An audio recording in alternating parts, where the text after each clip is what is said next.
یا نبی سلام علیکہ، یا رسول سلام علیکہ۔ بہت سارے احباب صف بندی نہیں ہو پاتی ہے برابر، ہمارے یہاں یہ کمی ہو جاتی ہے، صف بندی جو ہے نہیں ہو پاتی ہے۔ تو پہلی بات تو حضور صلی اللہ علیہ وسلم نے صف کے بارے میں فرمایا کہ اگر لوگ جان جاتے کہ اذان اور پہلی صف میں کتنا ثواب ہے تو اس کے لیے لوگ قرآن اندازی کرتے، قرآن ڈالتے کہ نہیں میں رہوں گا، تو پھر اس پہ قرآن ڈالنا پڑتا، جس کا نام آئے گا وہ رہے گا۔ اگر لوگوں کو پتہ چل جاتا کہ پہلی صف میں کتنا ثواب ہے، یہ بخاری اور مسلم کی روایت ہے۔ اور حضور صلی اللہ علیہ وسلم نے ایک موقع پہ فرمایا جو پہلی صف کے لوگ ہیں ان پر اللہ اس کے سارے فرشتے درود بھیجتے رہتے ہیں۔ تو صحابہ نے عرض کیا یا رسول اللہ دوسری صف والوں پہ؟ سرکار نے فرمایا جو پہلی صف والے ہیں، پھر دوبارہ فرمایا کہ جو پہلی صف والے ہیں اللہ اس کے سارے فرشتے پہلی صف والوں پر درود بھیجتے رہتے ہیں۔ ہمارے یہاں ہوتا یہ پہلی صف میں جگہ ہے پیچھے کھڑے ہو گئے، نہیں، یہ ہے عظمت پہلی صف کی۔ اچھا، اس پر ایک بات اور عرض کر دوں، بہت سارے ہمارے احباب ہیں جو وہ کھڑے ہوتے ہیں صف میں تو اتنا ٹانگ پھیلا لیتے ہیں، 2 فٹ 2.5 فٹ یہ ٹانگ پھیلا لیتے ہیں۔ کوئی ایسی روایت نہیں ہے، کوئی ایسی روایت، میں اصلاح کر رہا ہوں، تنقید نہیں، میں اصلاح میں اس پر حوالے دیتا ہوں آپ کو نا۔ یہ جو حدیث جس سے آپ کو غلط فہمی ہوئی ہے کہ ٹانگ اتنا پھیلا لیا جائے، بخاری کی جس روایت سے، وہ روایت پڑھتا ہوں پھر اس پہ بات کرتا ہوں، آپ کو غلط فہمی ہو گئی ہے، آپ حدیث سمجھ نہیں پائے ہو، اس لیے ایسی حرکت آپ کر رہے ہیں۔ روایت کیا ہے؟ یہ اس لیے کرتے ہیں کہ کہتے ہیں بخاری میں روایت یہ ہے کہ سرکار نے فرمایا ٹخنے کو ٹخنے سے ملا لو۔ روایت بالکل صحیح ہے، سمجھ نہیں پائے آپ، روایت بالکل درست ہے، پوری روایت پڑھیں تو سمجھ آ جائے گی۔ بخاری کی وہ روایت میں پڑھ دیتا ہوں، روایت سنیں۔ عن انس بن مالک عن النبی صلی اللہ علیہ وسلم قال اقیموا صفوفکم فانی اراکم من وراء ظہری وکان احدنا یلزق منکبہ وبمنکبہ صاحبہ وقدمہ بقدمہ۔ یہ پوری روایت ہے، صحیح البخاری کتاب الاذان صفحہ نمبر 325 حدیث نمبر 686، یہ پوری روایت ہے۔ اسی روایت سے اب ہمارے یہاں یہ ہوتا ہے کہ باہر بیٹھے تھے، اس نے کہہ دیا نہیں پیر جو میں پھیلا رہا ہوں یہ صحیح ہے، بخاری میں لکھا ہے۔ وہ ہمارے اپنے بخاری کچھ پڑھے لکھے رہتے نہیں، اتنا جانتے نہیں، تو ڈر گئے، بخاری کے نام پہ خوف طاری ہو گیا، نہیں یار اس نے بخاری کہہ دی۔ سنیں میں ترجمہ کرتا ہوں، اس کا سنیں آپ۔ ترجمہ یہ ہے، حضور صلی اللہ علیہ وسلم نے فرمایا اپنی صفیں ٹھیک کر لیا کرو۔ فرمایا اقیموا صفوفکم، اپنی صفیں درست کر لیا کرو۔ فإن أراكم من وراء ظہری، یہ جو حدیث پیش کرتے ہیں نا مخالفین، یہ حدیث تو ان کے عقیدے کے بھی خلاف ہے، ان کے عقیدے کے بھی خلاف ہے، کیونکہ سرکار آگے کیا فرماتے ہیں کہ تم صفیں سیدھی کیا کرو۔ میں حضور صلی اللہ علیہ وسلم فرماتے ہیں کہ میں اپنے پیٹھ کے پیچھے بھی برابر دیکھتا ہوں، اور یہ آپ مانتے نہیں ہو، تو یہ تو آپ تو حدیث پیش کرنے کے لائق نہیں ہو، پھر آپ کے عقیدے کے خلاف۔ یہاں پہ ایک مرتبہ ایسا ہوا تھا، بہت پہلے کی بات ہے، میرا خیال ہے کئی سال ہو گئے، ایک صاحب کھڑے ہوئے تھے دوسری جماعت میں، تو بہت سارے ہمارے جو ہے پہلی جماعت میں پڑھا کر کے چلا گیا تھا، دوسری جماعت میں تکبیر ہی میں وہ کھڑے ہو گئے تھے، کوئی حافظ صاحب تھے، جماعت دیوبند مسلک کے غالباً تھے یا کہاں کے تھے، اللہ عالم بالصواب۔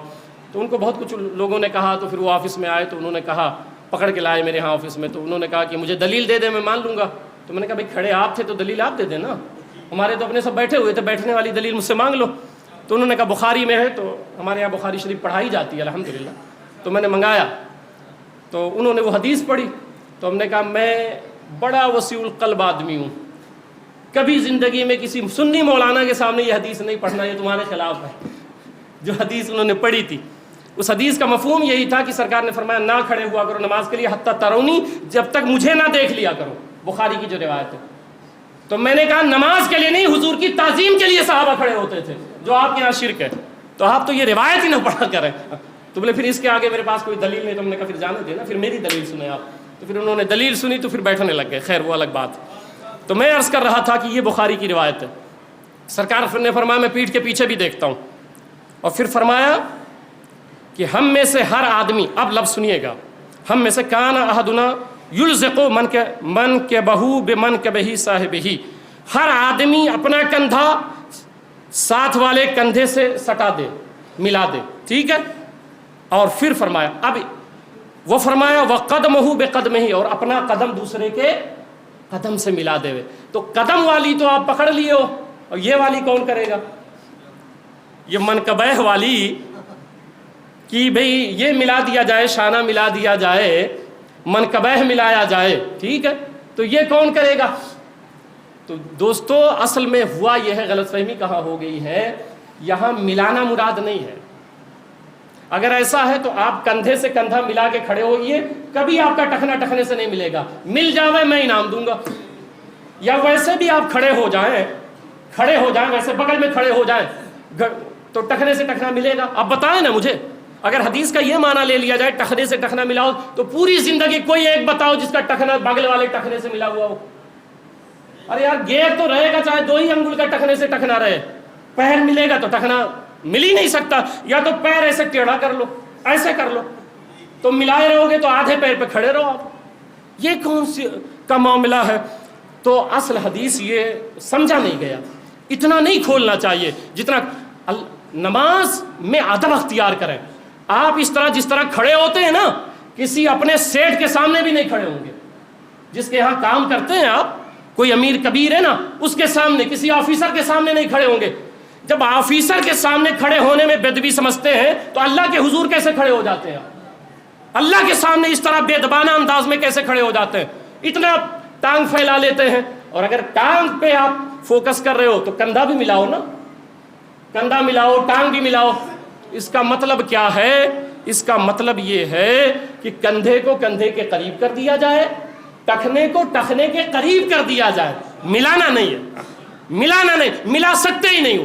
اگر میری تقریر پوری جتنے لوگ سن رہے ہیں، ریکارڈنگ بھی ہوتی ہے، کسی کو شوق ہو تو آ کے ملا کے بتا دے مجھے. تو جب ملا نہیں سکتے ہو تو عمل کیسے ہوا حدیث کا؟ تو حدیث یہ ہے کہ قریب کر دیا جائے. اب سنیں، اس پر دلیل لاتا ہوں میں. جو بخاری کی روایت پیش کرتے ہو وہ تمہارے خلاف ہے، کبھی پیش نہیں کرنا، یہ سمجھا رہا ہوں میں، ٹھیک ہے؟ اس میں گردن والا بھی ہے، ٹھیک ہے. اب سنیں، مصنف ابن عبد الرزاق، یہ امام بخاری کے بھی شیخ ہیں، یہ جن کی روایت میں پیش کر رہا ہوں امام بخاری کے بھی شیخ ہیں. وہ کہتے ہیں کہ ابن عمر رضی اللہ عنہ کے بارے میں، حضرت نافع جو ان کے شاگرد ہیں، وہ کہتے ہیں انا ابن عمر کانا لا یفرسخ بینہما ولا یمس احداہما الاخری کانا بین ذلک. عبداللہ ابن عمر فرماتے ہیں کہ دونوں پاؤں، حضرت عبداللہ ابن عمر دونوں پاؤں پھیلا کر اور چیر کر نہیں کھڑے ہوتے تھے. صحابی کا عمل بتا رہا ہوں، وہ چیر کے پیر نہیں کھڑے ہوتے تھے، نہ ایک پاؤں کو دوسرے پاؤں سے چھونے دیتے تھے کہ ملا دے ہمیں، یہ بھی نہیں تھا، بلکہ ان کی درمیانی حالت پہ رکھتے تھے. نہ اتنا چیر لیتے تھے نہ ملا دیتے تھے. اب یہ روایتیں ابن قدامہ نے بھی یہی لکھا ہے. میں دلیل دوں گا، 50 دلیل میں اس پہ دے سکتا ہوں. مگر اب سوال یہ ہے کہ کتنا رکھا جائے، کتنا فاصلہ رکھا جائے. تو فاصلہ یہ رکھا جائے، فتاوی عالمگری جلد نمبر 1 صفحہ نمبر 81، الفصل الثالث فی سنن الصلاۃ و کیفیات.